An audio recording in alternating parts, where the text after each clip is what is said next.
Bien le bonsoir les Blaugrana, j'espère que tout va bien de votre côté. Les taux se resserrent du côté de Barcelone. On sait approximativement entre qui ça va se jouer pour un départ si cela devait arriver. Manchester United prépare une offre à hauteur de quasiment 80 millions pour Fermin. Hansi Flick, lui, continue de militer pour que le joueur ne quitte pas Barcelone. Casado est sur un départ ainsi que Christensen. Vous l'aurez compris, ça va se jouer entre ces trois joueurs-là, Casado, Christensen ou bien Fermin. On en parlera durant cette vidéo actualité. Les Blaugrana, je vous prends pas plus de votre temps, on se plonge dans celle-ci. Commençons par ce communiqué de l'agent de Rooney qui est très intéressant car ça met en lumière que le Barça était déjà en négociation avec ce dernier depuis un certain moment, 2024 carrément.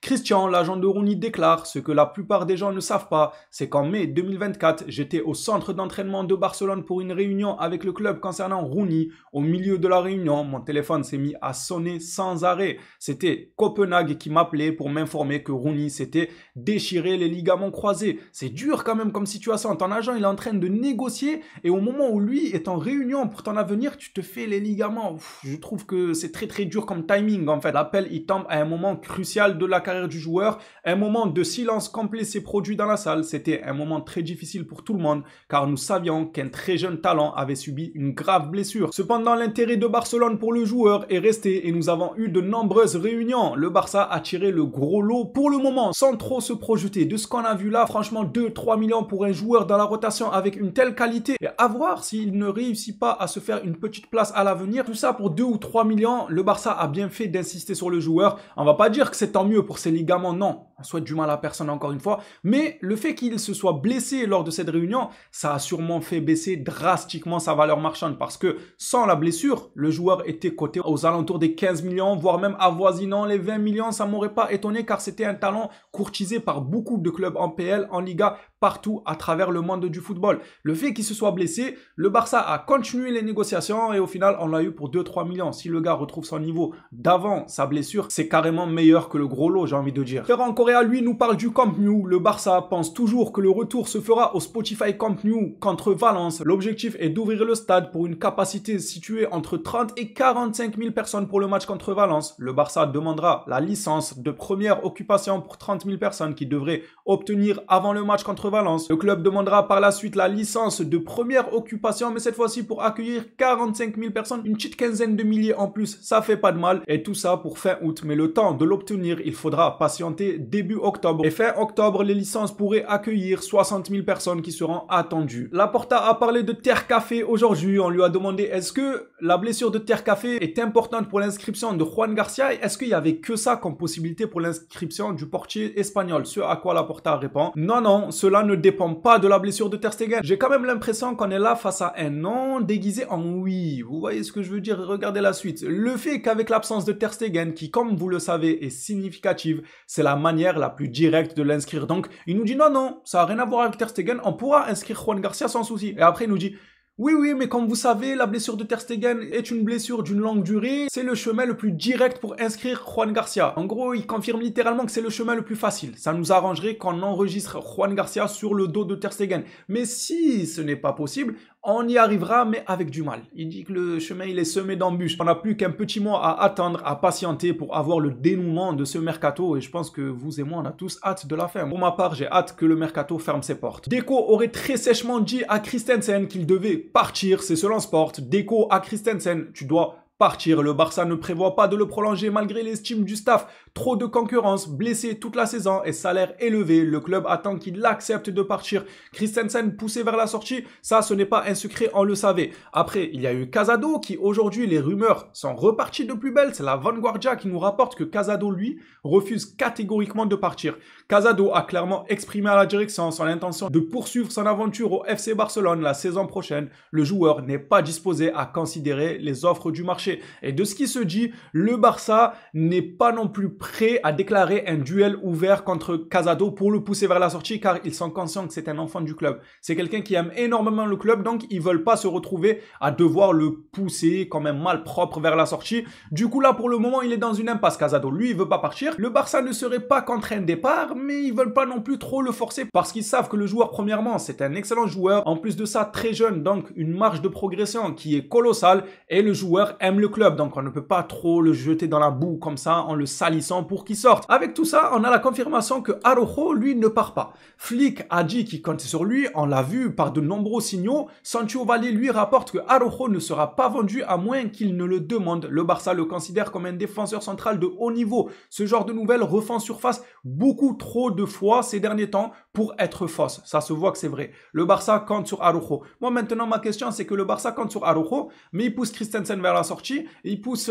comment il s'appelle, Casado vers la sortie, et il pousse Fermin vers la sortie soi-disant selon les offres qu'il recevrait. Ça va se jouer entre ces trois-là. Donc oublions le départ de Araujo. Je pense pas que ça arrivera à moins d'un miracle de dernière minute. A priori ça va se jouer entre trois joueurs, Casado, Fermin et Christensen. Il y a quelques jours Laporta avait dit que à certains postes on était beaucoup trop fournis limite et qu'il fallait se débarrasser d'un joueur. Beaucoup, vous êtes partis sur la piste des défenseurs centraux. Moi, je vous ai dit, attention, les milieux de terrain, c'est pas dit non plus qu'on va avoir autant de milieux de terrain. C'est fort possible qu'on trouve une porte de sortie pour l'un de nos milieux de terrain. Donc, quand Laporta nous dit qu'on a un secteur qui est beaucoup alimenté en joueurs, il ne visait pas que la défense, mais plutôt la défense et le milieu de terrain. Ça va être un des deux postes, à voir lequel maintenant. C'est selon les opportunités, comme je le répète. Le Barça considère qu'il y a trop de défenseurs centraux et de milieux de terrain. Donc, un départ surprise pourrait survenir ce mois-ci. Le technicien allemand, lui, est catégorique. Selon Mundo Deportivo, Flick souhaite que Fermin reste. Il ne veut rien entendre d'un éventuel départ. Cependant, Sport, eux, rapporte que Casado est hors des plans de l'équipe depuis janvier, lorsque Flick a clairement choisi de s'appuyer sur Frenkie de Jong.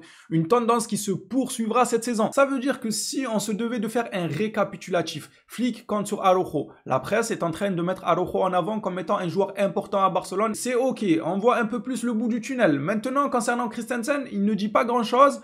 Il n'y a pas de signaux qui montrent qu'il s'appuie réellement sur lui, donc c'est possible Christensen. Casado, Sport rapporte qu'il est hors des plans de Flick et qu'il préfère s'appuyer sur Frenkie de Jong. Ça veut dire que ça se précise entre Christensen et Casado. Les taux se resserrent de plus en plus. Par contre, celui qui fait le plus saliver en Europe, c'est Fermin. Oh, on est dans une impasse qui me fait mal à la tête. Ça veut dire qu'il y a des joueurs qui sont plus susceptibles de partir car le coach les apprécie moins que d'autres profils. Mais ces joueurs-là valent moins que les joueurs que le coach veut garder. Oh, c'est quoi ce mélange? Quand je vous dis que j'ai hâte que le mercato se termine, c'est pas pour rien, c'est pour ma santé mentale. Comme ça, au moins, je suis tranquille. Après, je me dis, ok, on va faire avec ça. Lui, il est parti, il faut faire le deuil et ainsi va la vie.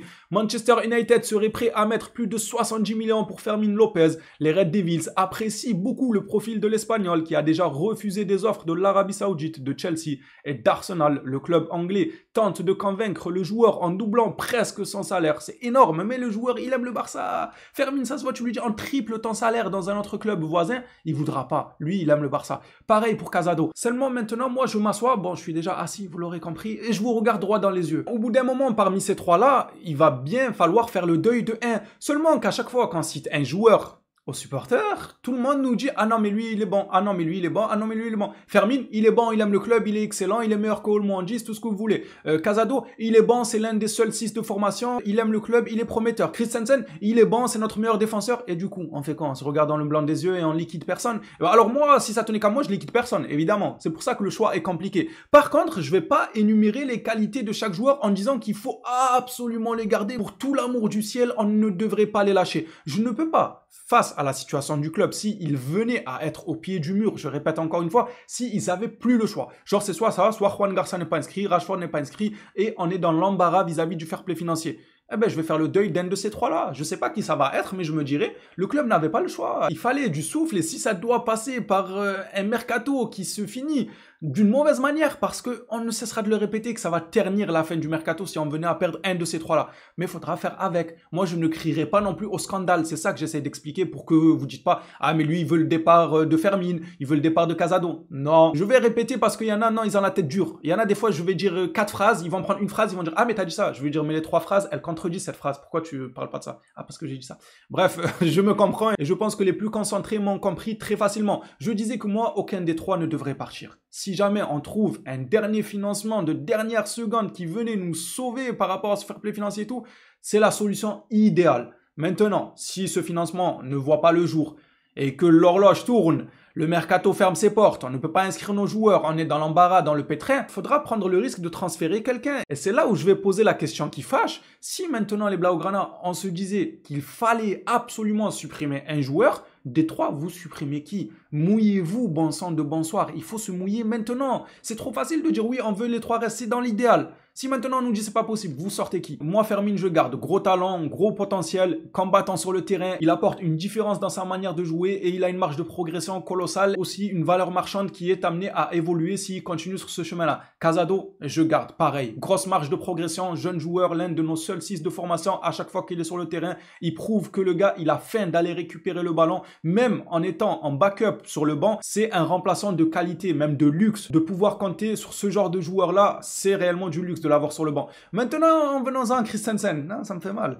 Mais quand je rassemble tous les critères, c'est l'un, si ce n'est le meilleur défenseur de Barcelone lorsqu'il n'est pas blessé. Le gars, comme un abonné m'a dit en privé, c'est la version de Koubarsi en amélioré. Le gars, il est plus réfléchi, il fait moins d'erreurs inutiles. C'est clairement un colosse sur le terrain, qu'on le veuille ou non, joueur très intelligent, assez costaud, assez solide. Il joue plus avec son cerveau qu'avec son physique et ça fait plaisir à voir. Cependant, lui, le petit hic qui ferait que ma balance pencherait plus vers lui si je devais faire un choix, sans me laisser le choix que de virer quelqu'un, je me baserai sur ses blessures. Je dirais que c'est un joueur, ok, autant il est fiable si vous voulez en termes de ballon, je suis le premier à le confirmer. Mais le gars, s'il fait toute la saison comme la saison passée, allez voir combien de temps il a été blessé. Et des fois, on oubliait qu'il était dans le collectif. S'il nous refait une saison comme ça, on peut pas inscrire Rashford, on peut pas inscrire Juan Garcia pour quelqu'un qui va passer la saison à l'infirmerie. Désolé, mais non. Ça, c'est juste pas possible. Alors oui, il y a un risque. Et c'est là où le quiproquo arrive. Il y a le risque que tu le vendes et qu'il ne se blesse plus.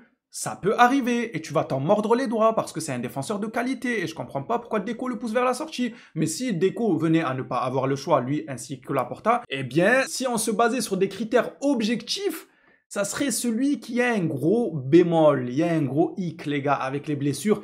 Est-ce qu'on peut miser sur un joueur qui est souvent blessé et liquider l'un de nos jeunes joueurs talentueux qui ont une énorme marge de progression? Non, dites-moi seulement. Dites-moi avec vos idées. Vous préférez vendre qui? Je sais que certains aimeraient bien voir Casado sortir. De ce que j'ai reçu comme réponse auparavant, certains sacrifieraient Casado. Il n'y a aucun souci, c'est l'avis de chacun. Moi, j'ai hâte de lire vos retours. Et dans l'idéal, évidemment, j'aimerais qu'il reste. Surtout Christensen s'il ne se blesse pas. Et si on le vend et qu'on récupère une vingtaine de millions et qu'il se blesse ailleurs, croyez-moi qu'on va tous dire ouf, on a pu inscrire nos recrues, ça nous a donné un peu d'air. Et en plus de ça, le gars, il s'est blessé dans son nouveau club. Aussi bon qu'il soit, si tu n'es pas fiable physiquement, à quoi ça sert? La vérité. Au bout d'un moment, on ne peut pas tourner autour du pot et poser les questions qui fâchent. Si on n'a pas le choix, faites un choix. Voilà, simple que ça. Moi, je veux de la castagne dans les commentaires. Je veux des bagarres. L'autre qui veut faire mini-part, l'autre Casado, l'autre Christensen. Surtout avec des arguments, les gars. Vous avez bien vu que j'ai pris de mon temps pour vous fournir les informations nécessaires pour chaque joueur. Fermin, il est comme ça. Casado, il est comme ça. Christensen, il est comme ça. S'il y en a un qui a un bémol avec une petite sonnette d'alarme au-dessus de lui, c'est roulement de tambour. C'est Christensen, malheureusement. Ça me peine de le dire. Mais je me mouille, moi je prends des risques, écoutez. Et après tout, pour terminer la vidéo, le club avant tout. C'est le club qui prime parmi tout en fin de compte. Des bons joueurs, on en a vu, on en verra, il y en aura toujours sur le marché. On est Barcelone, on donne envie à énormément de joueurs de faire leur carrière chez nous. Donc des fois, il faut passer par ces moments de chagrin avec lesquels on n'est pas forcément d'accord, mais ça nous tombe dessus. Situation financière catastrophique, on te dit que c'est soit on te coupe la respiration et tu ne respires plus, soit tu sacrifies un joueur. Bon, c'est le club avant tout, on sacrifie qui vous voulez. Sortez qui? Tout le monde, moi je l'ai déjà dit dans mes vidéos actualité. Mettez-le 11 titulaire dehors s'il faut, le club. Juste on garde le blason, le logo du FC Barcelone, c'est bon. Moi ça me va, je regarde le logo. Ah, je rigole évidemment, je vais un peu loin, mais vous m'avez compris ce que j'essaye de véhiculer. En tout cas, j'espère et j'ai hâte de voir vos réponses dans l'espace commentaire. Les Blaugrana, on s'attrape à la prochaine vidéo sur le FC Barcelone. D'ici là, prenez soin de vous les phénomènes.